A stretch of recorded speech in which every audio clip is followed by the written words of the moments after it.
A câmera com infravermelho no exterior do avião transmitia o vídeo para a tripulação. Esse é o vídeo real visto pela tripulação. Mas, ao se aproximar do objeto, a tripulação não conseguiu ver nada pelo infravermelho, nem a olho nu. O tempo todo em que voaram em direção à nave, eles olhavam à frente da aeronave, pois era onde o radar apontava o alvo, e não viram nada. Após perseguirem o objeto por vários minutos, a tripulação percebeu que não havia combustível para continuar a caçada. Então retornaram para a base. O objeto desconhecido logo desapareceu do radar, mas essa aventura estava apenas começando. O operador ainda usava o infravermelho e começou a captar luzes brilhantes que pareciam estar na altura das nuvens. De repente, a câmera de infravermelho captou não apenas um, mas 11 objetos fazendo manobras pelas nuvens. A tripulação ficou assustada com o que estava acontecendo, pois não podiam identificar aquelas coisas, não sabiam o que estavam vendo. Era uma tripulação experiente naquele percurso e usava o sistema infravermelho há 2 anos. Mas nesse dia, mesmo o piloto mais experiente ficaria nervoso, como percebemos nessas gravações da cabine. Apertem os cintos. Não me assuste. A tripulação percebeu que os objetos não estavam apenas voando ao lado do avião, estavam o cercando. Estão voando à nossa altitude. Não é possível. Não estamos sós. Não estamos sós. É verdade. É muito estranho. Estão nos cercando.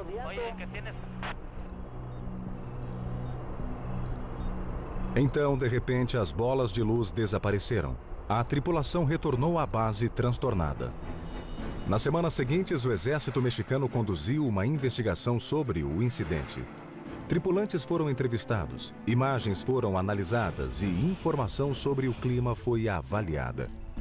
Mas nenhuma resposta foi encontrada. Parecia que o caso não seria solucionado e terminaria esquecido. Então, um telefonema mudou tudo e fez esse evento entrar para a história. Eles me ligaram e me disseram que tinham algo de interesse comum. O repórter mexicano Jaime Maussan é um especialista em investigar casos envolvendo OVNIs. O governo mexicano foi atraído pelo impressionante currículo de Maussan e pediu ajuda na investigação. Em uma manobra sem precedentes, o secretário de Defesa do México entregou o vídeo secreto para Maussan. Entregou-me o vídeo e disse: "Por favor, seja honesto com o exército. Seja honesto com os pilotos. Faça a investigação. Tem autorização oficial para fazer a investigação e apresentá-la na mídia." Maussan teve acesso total aos relatórios de voo, relatórios do tempo e, mais importante, aos membros da tripulação. Entrevistei esses pilotos dentro da Secretaria da Defesa. Isso foi inédito na história do México. Eles me disseram o que viram, foram muito honestos e sinceros. Não tivemos a oportunidade de identificá-los visualmente. Não. Nunca vi objetos como aqueles. Nunca vimos algo igual. Nunca aconteceu algo parecido conosco. Então, sim, ficamos assustados. Em 11 de maio, Maussan fez uma coletiva de imprensa para apresentar a fita ao mundo. Não demorou muito para que céticos denunciassem a teoria dos OVNIs. A explicação chegou rápida e furiosa. Era uma bola de luz. Uma frota de aeronaves secretas voando. Alguns céticos e investigadores de OVNIs sugeriram que o equipamento não estava funcionando. Surgiram dezenas de explicações e todas foram descreditadas. Entretanto, surgiu uma nova teoria que poderia resolver o mistério. Existe uma teoria que diz que o que os oficiais filmaram foram as chamas dos poços de petróleo que estavam a 120 quilômetros do local. Pareciam objetos brilhantes no infravermelho. É claro que não são visíveis a olho nu, mas esse é o objetivo do infravermelho: captar objetos através do calor e revelar coisas que aparentemente são invisíveis. Teria o infravermelho captado apenas poços de petróleo distantes? Os investigadores do caso têm suas dúvidas. A primeira coisa que fizemos foi analisar as luzes para determinar sua forma e observar como essa forma mudava a cada quadro, a cada minuto. Se as luzes fossem poços de petróleo, como os céticos reivindicavam, deveriam tremular como uma chama. Ao usarem computadores para revelar a natureza da luz, algo diferente foi descoberto. Após alguns minutos, o brilho muda nas extremidades, mas há um objeto no centro que permanece fixo. É uma bola, uma esfera. E não é possível que seja uma chama, porque se fosse uma chama, ela ondularia, não apenas nas extremidades, mas em sua totalidade. Outra evidência contra a teoria dos poços de petróleo era o fato de, apesar dos voos naquela área ocorrerem durante o dia, ninguém nunca reportara esse tipo de encontro. A única forma de provar isso era fazer o mesmo procedimento, usando a câmera com um infravermelho, voando pela mesma rota, provavelmente com o mesmo avião. Até que isso aconteça, o encontro da Força Aérea Mexicana com OVNIs permanece um mistério. Mas, para investigadores, isso não tira a importância desse caso histórico. Pela primeira vez, um governo buscou ajuda da comunidade ufóloga. Investigadores mexicanos de OVNIs acreditam que esse incidente sinaliza uma nova era de sinceridade dos governos. Isso produzirá muitos novos casos e mais sinceridade no futuro. Existem muitas pessoas tentando se tornar investigadores no México. E isso é só o começo. E foi mesmo só o começo. Em 2005, quando as coisas pareciam voltar ao normal no México, algo extraordinário aconteceu. Desde 1991, testemunhas mexicanas filmaram centenas de horas de fita contendo supostos objetos voadores não identificados. Apesar do número de gravações ser impressionante, é a qualidade das fitas que importa. Dos milhares de vídeos que temos, a maioria mostra balões, aviões, estrelas, erros. Provavelmente apenas 10 ou 15% deles são bons. São esses 10% que fizeram a mídia dar atenção aos ufólogos. Entre os fenômenos de OVNIs mais interessantes filmados estão as frotas. Um grupo de mais de 3 objetos é chamado de frota. Eles viajam na horizontal ou na vertical, em formatos estranhos como bumerangues, esferas ou discos. 10 de junho de 2004. Em Guadalajara, no México, um fotógrafo amador captou objetos desconhecidos nos céus. 21 de junho de 2004. A 480 quilômetros em Cuernavaca, no México, outra frota foi filmada. 30 de março de 2005. 960 quilômetros ao norte, em Torreón, mais objetos foram vistos nos céus.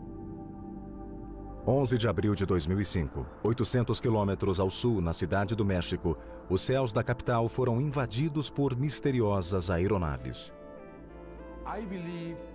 Acredito que seja uma maneira de se comunicarem conosco. Acredito que estão tentando dizer algo, como o que aconteceu na Inglaterra com os desenhos nas plantações. Céticos afirmam que as frotas são apenas balões meteorológicos e pássaros. Mas ver é acreditar. Em junho de 2005, a aparição de uma frota fez as pessoas acreditarem. Uma das mais recentes aparições de OVNIs aqui no México aconteceu em Jalapa, em Veracruz. Foi muito interessante, pois as testemunhas eram muito confiáveis. 24 de junho de 2005. Uma cerimônia pública foi realizada para celebrar a entrega de novas viaturas do Departamento de Polícia local. Na ocasião, estavam presentes o governador Fidel Herrera Beltrán, oficiais do Departamento de Polícia e a mídia local. Momentos após o governador Beltrán terminar o discurso, pessoas começaram a gritar a palavra OVNI no meio da multidão. Na mesma hora, todos voltaram os olhos para os misteriosos objetos nos céus. Tínhamos como principal testemunha o governador de Jalapa. Os jornais publicaram a notícia no dia seguinte e ela se espalhou pelo México. Dias depois, um jornal local relatou que os supostos OVNIs eram, na verdade, balões lançados por crianças de uma escola. Mas essa explicação apenas levantou mais perguntas para os entusiastas de OVNIs. Se fossem apenas balões, por que teriam aparecido congelados em formação por mais de meia hora? Segundo as testemunhas, havia mais de 14 objetos em forma de esfera brilhando nos céus, formando um triângulo, parados por 30 minutos. Acho difícil acreditar que balões fiquem parados no mesmo local por meia hora. Essa foi uma aparição extraordinária, pois foi o governador, seus conselheiros e oficiais de polícia que testemunharam. Você diria ao governador que ele não viu algo estranho nos céus? Foram esses estranhos objetos nos céus que uniram especialistas em OVNIs e entusiastas. De todos os cantos do México, eles vieram discutir os fenômenos de OVNIs que assolaram o país. Para esses homens e mulheres, as aparições merecem atenção e respostas. Entre os incidentes examinados está a suposta colisão de 1974 entre um avião e um OVNI próximo a Coyame, no México. Há rumores de que algo aconteceu e que os militares americanos tinham interesse nos destroços. A informação que Gilberto tem é pouca, mas os dados que cercam esse caso nos levam a crer que isso tenha realmente acontecido.